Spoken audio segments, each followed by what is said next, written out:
السلام عليكم ورحمة الله وبركاته. مرحبا بكم الشيرات في قناتي مطبخ بلال. اليوم جيت وجبت لكم واحدة الوصفة تاع تشيز كيك روعة في البنة، ما تتقاومش الشيرات، ومقاديرها موجودة في كل دار، تقريبا في كل دار. ماشي صعيبة، كامل تقدروا توجدوها بأبسط طريقة. الشيرات نطلب منكم تجربوها. يلا نروحوا نشوفوا مقادير الوصفة. انا استعملت هذا الكاطو تاع ماكسو بذوق الحليب. ديت تقدروا تقولوا القابسه، خليت منها واحد 5 حبات. جبت اشوار، انا هنا مسرعه الفيديو. جبت اشوار وطحنت في هذاك البسكويت تاعي، قاع طحنته. لازم ينطحن حتى يولي كيما نقولوا مرمل، ما تخلوش محبب، لازم يكون مطحون غايه.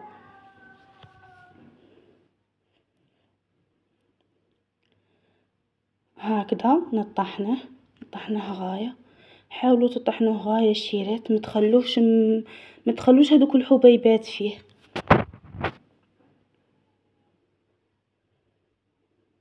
هنا راني مسرعت لكم الفيديو باسكو كون خليته هكا غادي يجي طويل بزاف. هنا صاير مطحون. هنا لقيت حبه هكا ما طحنتش غايه، قلعتها. وهنا ها هو مطحون، درته في غسافه وجبت دهان كنت ذوبته وبارد الشيرات، لازم يذوب ويبرد، مديروش حامي. شوفوا شيرات انا شحال استعملت، ما استعملتش الكاس كاع، درت غير نص نبسس غايه هذاك البسكوي ونشوف اذا كان لازم نزيد ولا لا.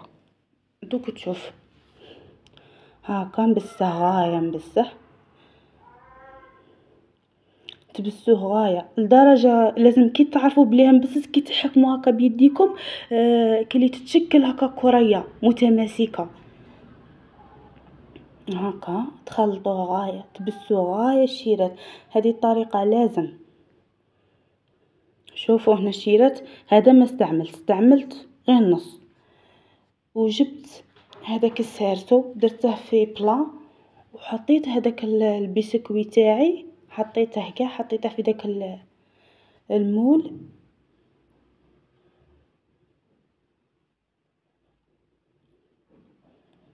لازم ديروا هذه الطريقه، لازم تجي وجه مسطح، لازم تسقموه غايه. انا هنايا جبت كاس باش نسقم القاعده، الوجه تاعه سقمته كيما هكا غير بشويه الشيرات، خدموه يجي بنين شباب. دوك تشوفوا ما فيش مكونات بزاف، ويجي واحد البنه ما تتقاومش الشيرات، شابه بزاف.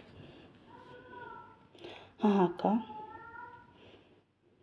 هي الا عندكم مول دائري ولا كاري ولا اي مول عندكم تقدروا تخدموا به، ماشي شرط قلب. وهنا الكريمه تاع التشيز كيك، عندي كاس شانتي، وعندي كأس الا 3 اصابع من الحليب، وعندي قوطي هذا جبن طبيعي، وعندي 4 حبات فرماج. للامانه انا استعملت جبن طارتينو. نديرو الحليب ونديرو هذاك البوط تاع الجبن الطبيعي، يعطيه واحد البنه، وهذوك الفرماج هذاك يعطيها واحد البنه روعه. تحسبوا راكم تاكلوا مانيش عارف، تتسيوها باش تعرفوا واش راني نهضر. تجيبوا الباتر وتطلعوا الكريمه تاعكم، لازم تطلعوها غايه الشيرات. هنا راني نطلع فيها،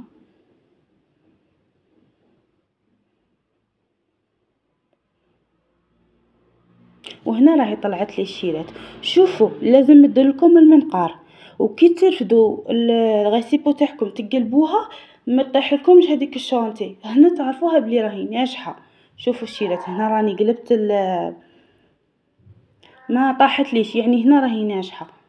جبت البسكوي تاعي، درت فيه داك الشونتي، ديريها كاع هذيك الشونتي كاع ديريها. هذه الكريمه كي جات بنينه بالفرماج، جات بنينه بزاف، شي عطاها واحد القو تهبل.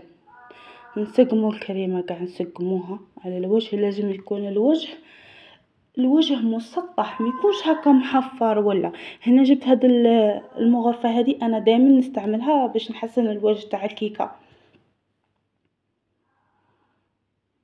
هكا غير بشويه شيرات وسقموها.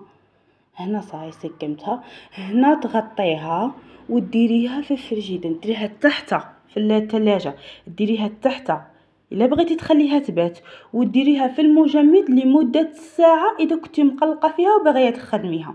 هنا جبت 4 مغارف حليب، دفيتهم غير شويه ودرت لهم مغرف ونص تاع شوكولا. انا درت هذه اوبتيلا، هذه ما كاش اللي ما يعرفهاش. درت مغرف وزدت نص مغرف وخلطتها. من كان هذاك الحليب دافي شويه، دابت لي زعما بالخف. شوفوا كي ولات هكا. درتها شويه في الثلاجه باش تبرد شويه وتحكم روحها. هكا خلطتها ودرتها في الثلاجه باش تبرد. هنا جبت بعد ما بردت لي الكيكه وبردت هذيك الشوكولا، شوفوا كي تقالت ولات شابه. نفرغوها كاع على هذاك الوجه تاع الكيكه تاعنا، ونحاولوا نسقموها غير بشويه الشيرات. هنا لازم غير بالعقل باش تجي الشكل تاعها يجي شباب. غير بشويه سقموها هكذا هكا. ما تحاولوش تخرجوا الشوكولا خارج السيرسو، باسكو كون تخرجوها غادي يجي الوجه ما تجيش شابه في الشكل. بصح في البنات جاي الشيرات، البنات تجي شابه هكا غير بشويه. هنا سقمت الوجه تاعها، كان باقي واحد شويه تاع شوكولا درتها عليها ودرتها في المجمد. انا درتها واحد الساعه ونص كيما هكا. شدت روحها غايه وعاودت كي جمدت لي غايه متخلوش تقلاصه. جمدت لي هنا هكذا بعد ما زينتها بشويه كاكاو. كنت رحيته. تقدروا ديروا بسكوي، هذيك البسكوي اللي رحيتوها ترحوا حبات وتذوقوا بهم، معليش. هنا راني نقطع فيها الشيرات. شوفوا كي جات تهبل. ننصحكم تجربوا هاد الوصفه. الشيرات جات تهبل تهبل تهبل، واقتصاديه ما فيها صوالح بزاف، اقتصاديه بزاف ما فيهاش حاجه كبيره، وتجي شابه تحطيها لضيافك. شوفوا هنا الشيرات جات روعه في البنه. الشيرات ديروا لي جيم، ديروا لي ابوني الشيرات باش ديروا لي الاشتراك باش كي نحط فيديو يوصلكم ولتعم الفائده. شوفوا هنا كي خرجت تهبل. الى اللقاء، الى الملتقى ان شاء الله.